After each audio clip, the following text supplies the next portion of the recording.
प्यारे बच्चों, आज हम लोग कक्षा 11 विषय शिक्षा शास्त्र के अंतर्गत बेसिक शिक्षा या बुनियादी शिक्षा प्रणाली नामक पाठ में बेसिक शिक्षा के मौलिक या आधारभूत सिद्धांत, यानी कि बेसिक शिक्षा के क्या सिद्धांत हैं।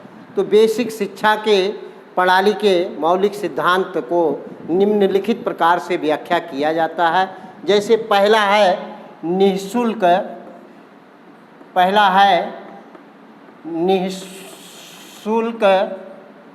निःशुल्क तथा अनिवार्य शिक्षा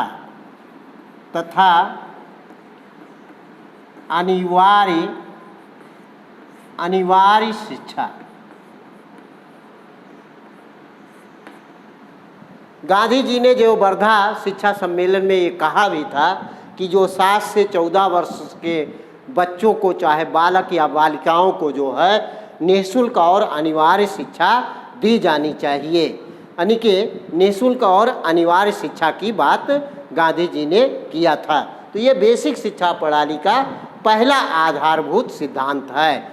दूसरा, शिक्षा का माध्यम मातृभाषा। शिक्षा का माध्यम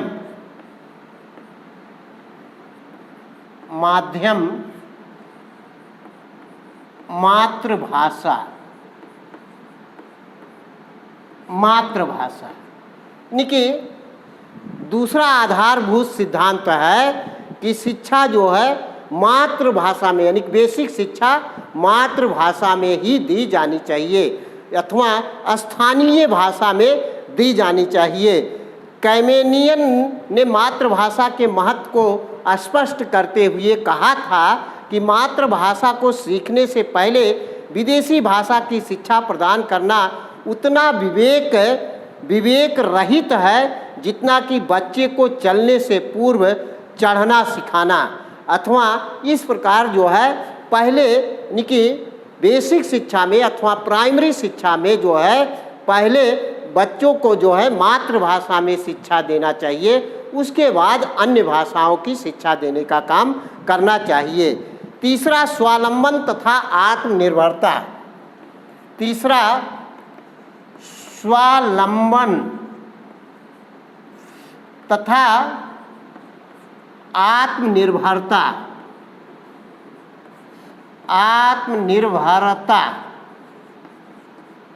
स्वावलंबन तथा आत्मनिर्भरता, यानी कि यह तीसरा सिद्धांत है बेसिक शिक्षा प्रणाली का कि बुनियादी शिक्षा में आत्मनिर्भरता स्वावलंबन का तात्पर्य शिक्षकों का वेतन और विद्यालय के अन्य खर्चे विद्यालय से उत्पादित वस्तुओं को बेचने से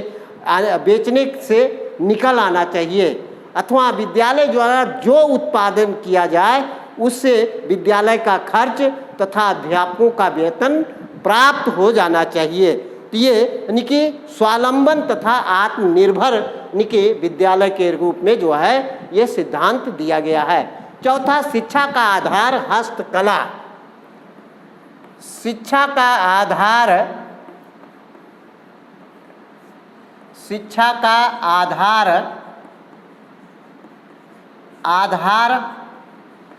हस्तकला या उद्योग, यानी कि शिक्षा का आधार जो होना चाहिए हस्तकला होना चाहिए। जैसे यानी कि कटाई बुनाई का काम हो या बर्तन बनाने का काम हो या आभूषण बनाने का काम हो, इस तरह की जो है हस्तकला का या उद्योग पर आधारित शिक्षा होनी चाहिए। पांचवा, क्रिया द्वारा शिक्षा। पांचवा सिद्धांत बताया गया क्रिया द्वारा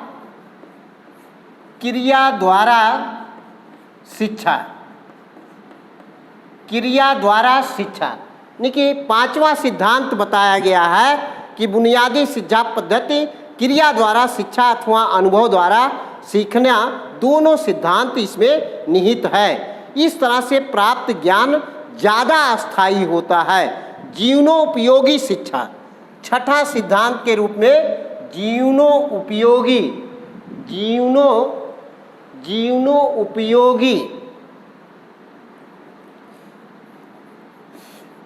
जीवनोपयोगी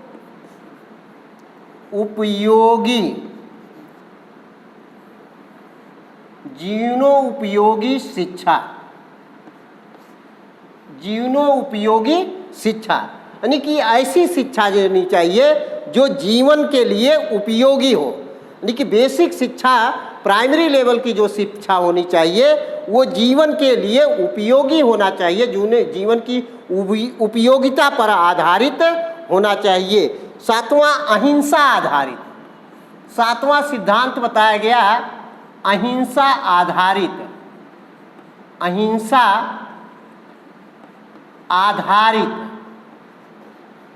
बेसिक शिक्षा का सातवां सिद्धांत बताया गया अहिंसा आधारित होना चाहिए। यानी कि ये शिक्षा में किसी भी प्रकार का दंड का प्रावधान नहीं होना चाहिए अथवा हिंसा नहीं होना चाहिए। लोग, बच्चे जो है स्वाभाविक रूप से सीखने का प्रयास करें। आठवां सिद्धांत, बालक का स्वतंत्र विकास। बालक का आठवां, बालक का स्वतंत्र, बालक का स्वतंत्र विकास। बालक का स्वतंत्र विकास का आशय बुनियादी शिक्षा में बालक की रुचियों को ध्यान में रखना चाहिए और उन्हें कार्य संपादन में पूर्ण स्वतंत्रता होनी चाहिए। इससे बालकों को स्वतंत्र अभिव्यक्ति करने का अवसर प्राप्त होगा। बालक को आदर्श नागरिक बनाना। नौवां सिद्धांत है, नौवां, बालक को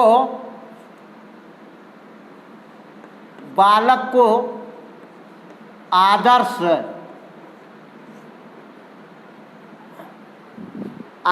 बालक को आदर्श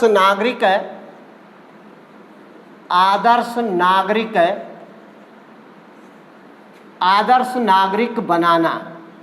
यानी कि बेसिक शिक्षा ऐसी होनी चाहिए जिससे बालक एक आदर्श नागरिक के रूप में तैयार हो सके। ये बेसिक शिक्षा का जो है नौवां सिद्धांत है। बालक को आदर्श नागरिक के रूप में तैयार करने के लिए बेसिक शिक्षा देनी चाहिए अथवा बेसिक शिक्षा ऐसी हो जिससे बालक एक आदर्श नागरिक के रूप में तैयार हो सके। शारीरिक श्रम की महत्ता। 10वां सिद्धांत है शारीरिक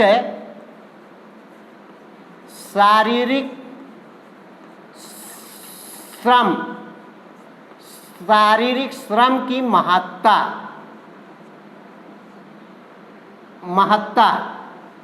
शारीरिक श्रम की महत्ता यानी कि चूंकि ये हस्तकला उद्योग पर आधारित शिक्षा है, इससे बच्चों के द्वारा किए गए श्रम का जो है महत्व होता है और इसके महत्व को ही ध्यान में रख करके जो है बेसिक शिक्षा देने का कार्य करना चाहिए। तो ये इस प्रकार से बेसिक शिक्षा के ये निम्नलिखित मौलिक या आधारभूत सिद्धांत आपको बताए गए। आगे बेसिक शिक्षा के उद्देश्य। बेसिक शिक्षा के उद्देश्य, महात्मा गांधी जी के द्वारा बेसिक शिक्षा के जो है 2 उद्देश्य बताए गए हैं। एक है तात्कालीन उद्देश्य। बेसिक शिक्षा के उद्देश्य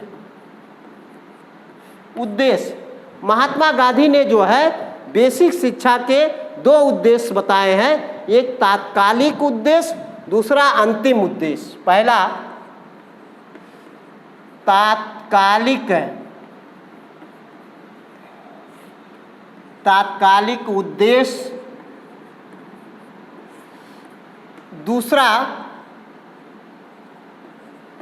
दूसरा अंतिम उद्देश्य।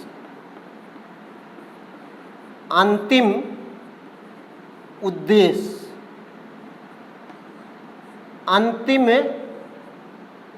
उद्देश्य। इस तरह से महात्मा गांधी के द्वारा जो है निकी बेसिक शिक्षा के 2 उद्देश्य बताए गए हैं। एक तात्कालिक उद्देश्य, दूसरा अंतिम उद्देश्य। तात्कालिक उद्देश्य के अंतर्गत सबसे अधिक महत्व चारित्रिक विकास पर दिया जाता है। इसके अतिरिक्त स्वभाव को पूर्णता यानी कि पूर्णता के अंतर्गत सभी जन्मजात अर्जित क्षमताओं को समुचित रूप से विकास किया जाता है। उन्हें पढ़ना लिखना, गणित के ज्ञान के स्थान पर हृदय मस्तिष्क हाथ का समन्वित शिक्षा पर बल दिया जाना चाहिए। इसमें शारीरिक और बौद्धिक तथा भावात्मक सभी प्रकार के विकास सम्मिलित होते हैं। तो ये तात्कालीन उद्देश्य गांधी जी के द्वारा बताए गए हैं।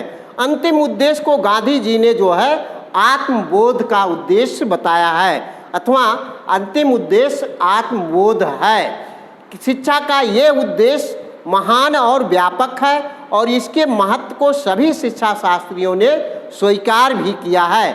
इसमें अपने को जानो अथवा अस्तित्व को पहचानो के सिद्धांत पर यह शिक्षा का जो है बालक की क्षमता का विकास किया जाता है।